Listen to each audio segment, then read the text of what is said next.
speech on the Humorous Speaking series, and the title of his speech is Fast Food Adventure. That's me. Hold on, his speech. 5 to 7.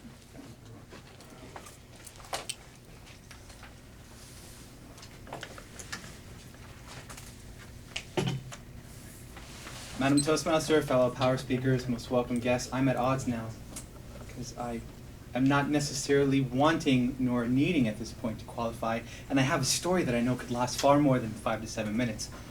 But I'll stay within the time constraints. First and foremost, the subject matter, fast food. I am not Michael Moore. I am not here to talk about fast food nation or anything of the sort. I am not here to insult Wendy's, Burger King, McDonald's, Hardee's, Carl's Jr. Because I'll tell you, when I was down to my last $2, they were there to supply me with food that I could actually afford. I'm grateful to those companies for that. But I would like to talk about the people that work there, whom I am not so necessarily appreciative of. Every one of us have stopped at a fast food place more than once, probably more than once a week, maybe even more than once a day. First and foremost, before you even walk into the place, there is a sign that says, shirt and shoes required. But if you've ever been to a McDonald's at 7:30 in the morning, you know that people are very liberal in the way that they follow that rule. You will have people there, grown people, who probably don't even realize that they are wearing boxers, slippers, and a tank top. That's usually the situation that I come across when I'm there in the morning trying to get my Egg McMuffin. Now, as you attempt to proceed to walk into the place, there are two doors, right? One that's always locked and one that's open. I cannot even tell you how many times I've gotten close to dislocating my shoulder because the door I chose was not the right door. Now, you're in line, luckily, and there are people there constantly complaining about how long it takes for them to order. Then they get their chance to order, and they stare at the menu for a good 2 minutes. I'm not even exaggerating.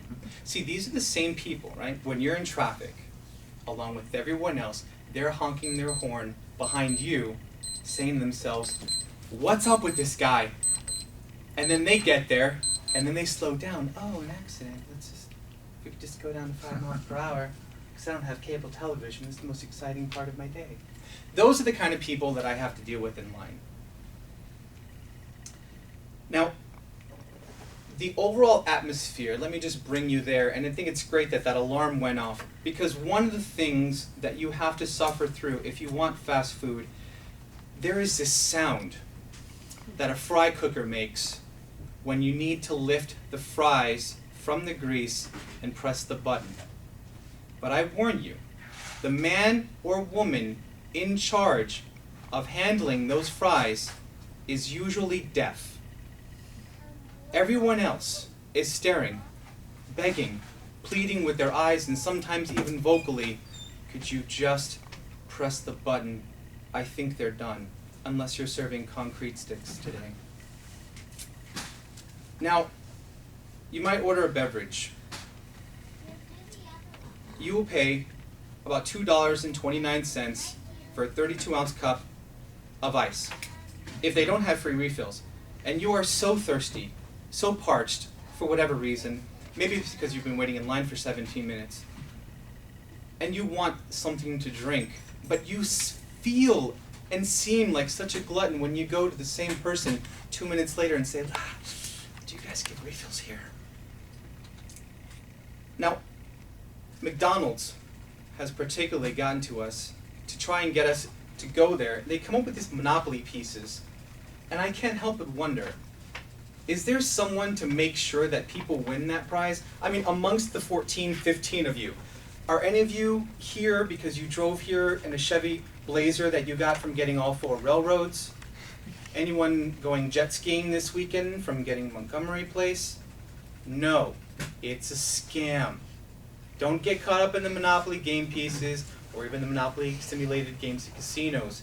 It's just their way of rekindling your childhood. It's a scam.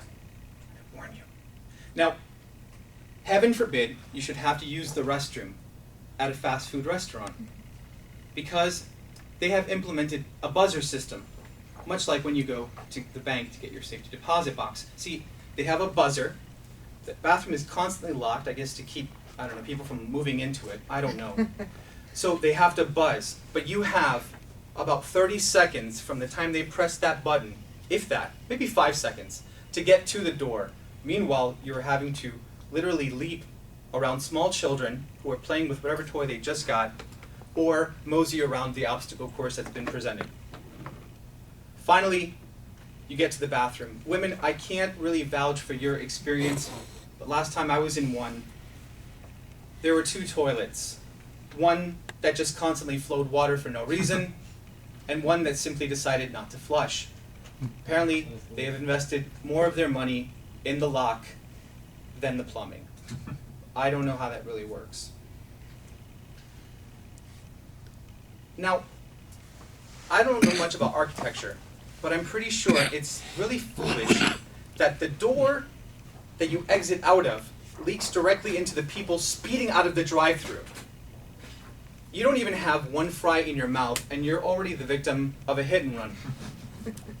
But the person, you would think, has their food and is heading on their way to whatever errands they need to run or the work they have to get to. But no, that person pulls into the parking lot, puts down their windows, and eats there so as to say, I'm too good for those inside people. This is my restaurant. And you can tell how often they patronage the area because there is no less than 16 cups in the passenger side. So you decide, you know what, next time I'll go through drive-thru and save myself the grief. Yeah. See, every time I've ever gone to drive-thru, I always feel like I'm bothering someone. There's usually an argument going on over the intercom with 2 of the people that are complaining that they have to cover that shift. I'm like, I'm sorry, it just whenever you have a moment, I was just wondering if maybe I could order. Yeah, hold on a second. Now, by the time you do finally get your food, there comes a point where you have to actually ask for your credit card. I am a very cynical, sarcastic person. I say to them, look, if you guys are done copying all 16 numbers, make sure you get the 3-digit security code on the back. Then whenever you have a chance, if I could just get my credit card and maybe some ketchup for these fries. The bad thing is, if you are eating fast food late at night and you're trying to put ketchup on your fries, you have to be careful, because any fight that you have with a ketchup packet ends with you losing horribly. Absolutely horribly. It's now 1:30 in the morning. You're trying to make your way home, and there are only 3 people on the road at 1:30 in the morning. Cops, people trying to get away from cops, and people like me trying to get home. Now I get pulled over because I'm on the road, and I have to explain what that red liquid is that's covering the passenger side seat. All of this, just for the happiness of the Golden Arches. Madam Toastmaster.